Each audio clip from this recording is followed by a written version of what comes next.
next reader is also a new Mercury veteran.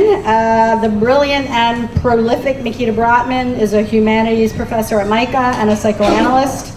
She works with inmates at the Jessup Correctional Institute and patients at Clifton Perkins Forensic Hospital Center. Some of you may remember last March, I think, Makita was here and read from work of some of those folks who are incarcerated. She writes about literature, animals, and violent crime. Her new book, The Great Grisby, is published by HarperCollins and was released on October 7th. Please welcome Makita Brottman.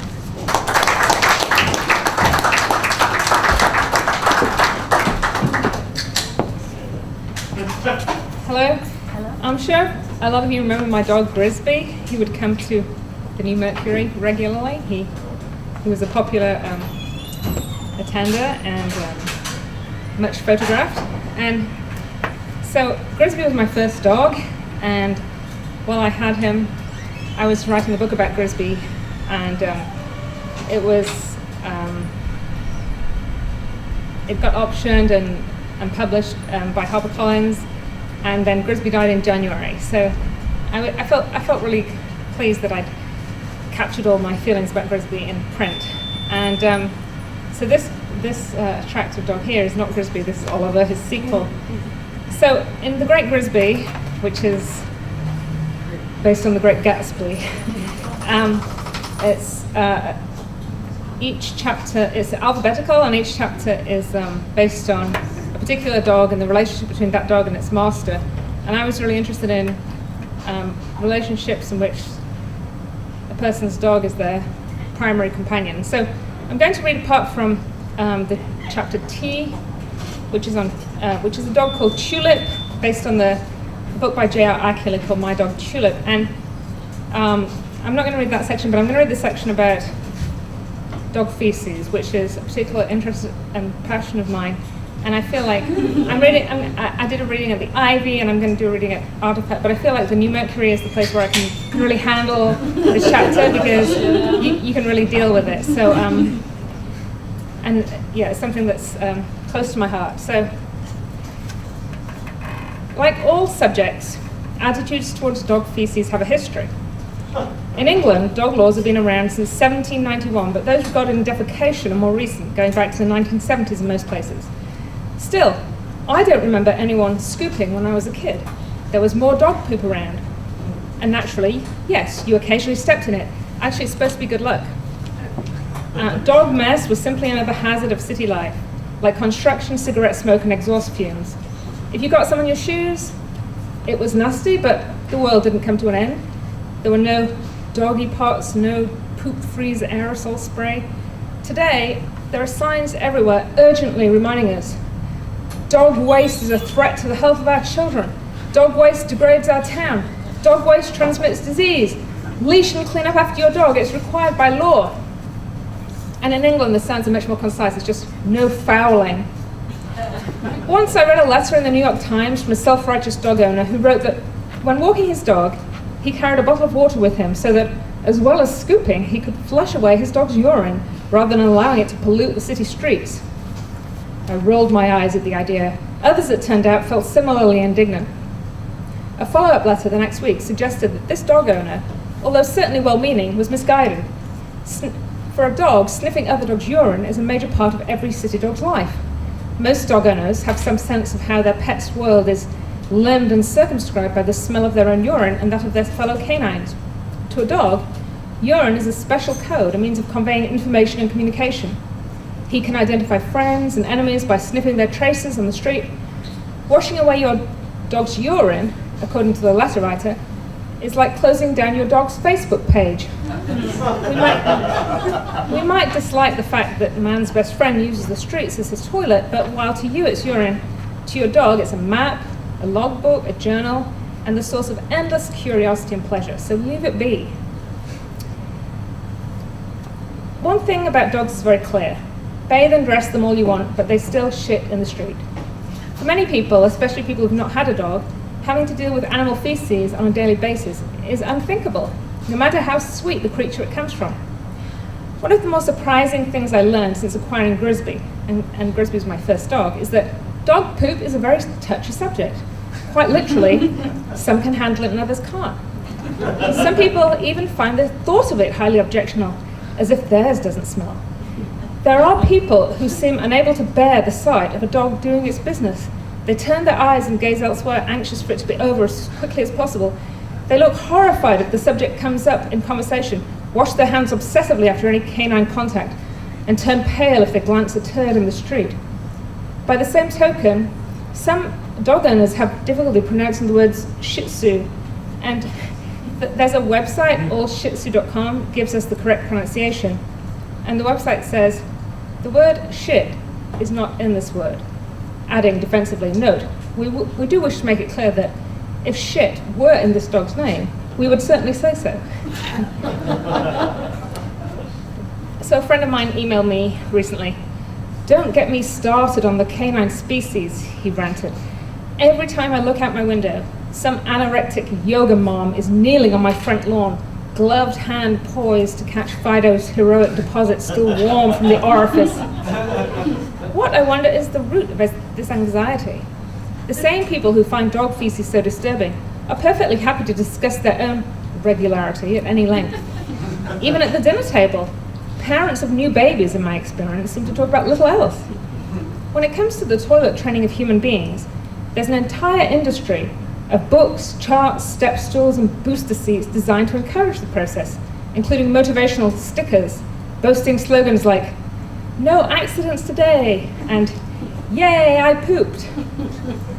As soon as you acquire a vested interest in another living thing, you have to start taking cognizance of such matters.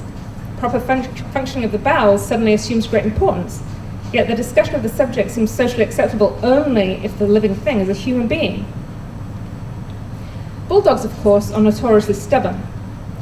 This natural inflexibility, on top of Grisby's average IQ, meant that we spent the first year of his life taking him outside 5 or 6 times a day. Can you sing? Can you turn the light back on for a Is it time to go? Censorship. Someone can't handle the shit.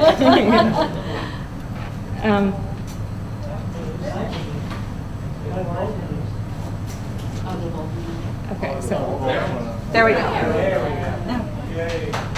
So the first year of his life, we have to take him out 5 or 6 times a day, and now we're going through the same thing with Oliver.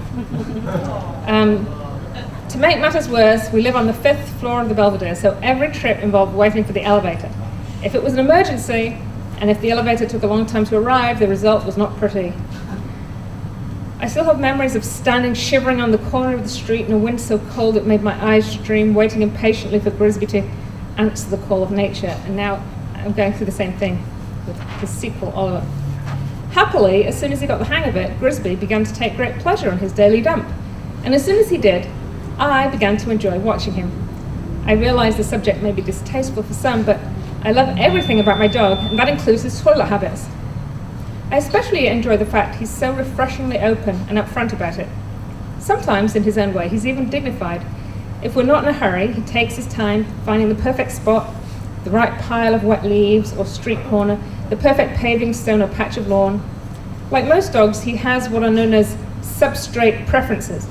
He likes long, damp grass, wet soil, sand, or undergrowth, anything that lets him kick up his heels and spread his stink around. Once he's found the right spot, he turns his sturdy little body around and around, sniffing to make sure he's made the right choice. Finally, he starts to shuffle his back legs into position like a gymnast gearing up for a tumble. Then his big ears go back, snout goes up. He strains and tenses his back legs like a March hare, and out comes his neat brown pile. Most of the time, I use the newspaper method, slipping a section of the previous day's New York Times under his rear as soon as he picks a spot, though I also carry plastic bags in my purse in case he's caught short. I try to be conscientious about it, and I usually do a good job. Still, I'm surprised how presumptuous strangers can be. People have no problem tapping me on the shoulder and pointing out that I've missed a bit. A friend was recently in the immigration line at JFK when a blind man's guide dog had an attack of diarrhea. Airport officials had no hesitation asking the dog's owner to get down on his hands and knees and clean it up. I've personally witnessed people yelling angrily from passing cars, shouting and honking their horns at those miscreants who failed to pick up after their dogs. No sympathy is spared for the dog owner. Just yesterday, for example, Grisby took an unexpected dump about 20 feet from the doorway of our building as we were returning from the hardware store. I put down my 2 cans of paint, moved my purse and keys to the other arm, dutifully folded the newspaper over Grisby's deposit, and took it in one hand while I picked up the cans of paint in the other, along with my purse, my keys, Grisby's leash. As I reached the steps in front of our building, a neighbour outside to smoke a cigarette waved hello. Instinctively, I waved back, using the hand clutching the loosely folded newspaper. A mistake. As I returned the man's greeting, a small but conspicuous piece of feces flew out and, as if in slow motion, described a perfect arc, landing right at his feet. I saw his eyes follow it to the ground. I saw him look at me expectantly, but at the same time, Grisby was pulling me up the steps and into the revolving door. I did not resist this forward momentum. A more civic-minded person would no doubt have returned outside after putting down her burdens to retrieve the errant turd, but I let it lie. I felt no guilt. Picking up after Grisby is always a complicated balancing act, and I do the best I can while juggling leash, keys, purse, newspaper, sometimes book bag, laptop, coffee, even groceries. Some people are fast to complain. Either I've done an inadequate job or they don't like the spot he's chosen. It never seems to cross their mind that every spot on a city sidewalk is outside some building or other. Some people have signs in front of their homes showing a picture of a squatting dog superimposed with an X, or a witty slogan like, "If your dog needs to poop, please not on our stoop," or "No pee, no poop, no problem."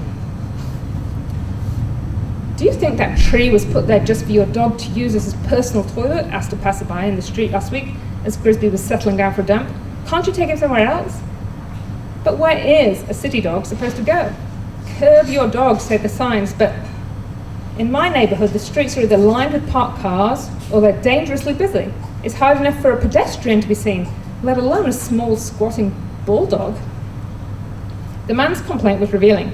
I had my newspaper ready to catch the deposit, so he knew I wasn't going to just leave it under the tree. What he was objecting to, it seems, was simply the sight of a dog taking a dump in the street where strangers are forced to watch. Perhaps he thought dogs shouldn't be allowed to defecate at all. It is true that fecal residue can be unsightly, and people might slip on it or they might get it on their shoes, but still, not long ago the streets were full of horse manure and people survived. Plus, nothing compares to the pollution caused by that most toxic of all animals, human beings. My neighbour may have been offended by a misplaced piece of turd, but this pales in comparison to the contamination caused by his cigarette. Dog feces, especially from a small dog like Grisby, are nothing compared to human-generated toxic waste, air pollutants, oil spills, chemical leaks, not to mention ozone, lead, traffic fumes, and everything else that poisons the atmosphere. This issue was discussed at length in a recent article on this subject published in the journal Critical Public Health. This is a British journal, and so they use the term poo, which sort of undermines the seriousness of the argument. But this poo is perhaps the most vapid of the dog uses many euphemisms. But what is the acceptable usage? And this is something that, another conundrum that I had to deal with on acquiring my first dog. The most frequently used terms all sound wrong to me. They're either too infantile, poop, go potty, or they're too prudish, go to the bathroom, answer the call of nature, or they're too clinical, evacuate, empty the bowels, or they're too evasive, taking a walk, stepping outside. So I think tacitly, take a dump is the term David and I agreed upon, which, if not exactly genteel, is at least accurate and expressive. So anyway, the study in Critical Public Health addresses the symbolic representation of dog poo in a London neighbourhood. Through a series of interviews with local residents, the authors conclude that the sense of disgust evoked by dog poo is disproportionate in relation to the actual incidence of dog foul, a paradox that suggests people's complaints about dog poop have far more to do with aesthetics and superstition than with public health. As the authors of the article explain, anxiety about dog foul is symbolic. The chance of picking up an infection from dog feces is lower than ever, yet people still react to it with horror. A perfect representation of social rot, dog feces is an imaginary embodiment of other, less easily defined and articulated problems, things like incivility, estrangement, public vandalism, environmental neglect. In other words, we're the ones who are fouling our own neighborhoods, and we're laying the blame on our dogs.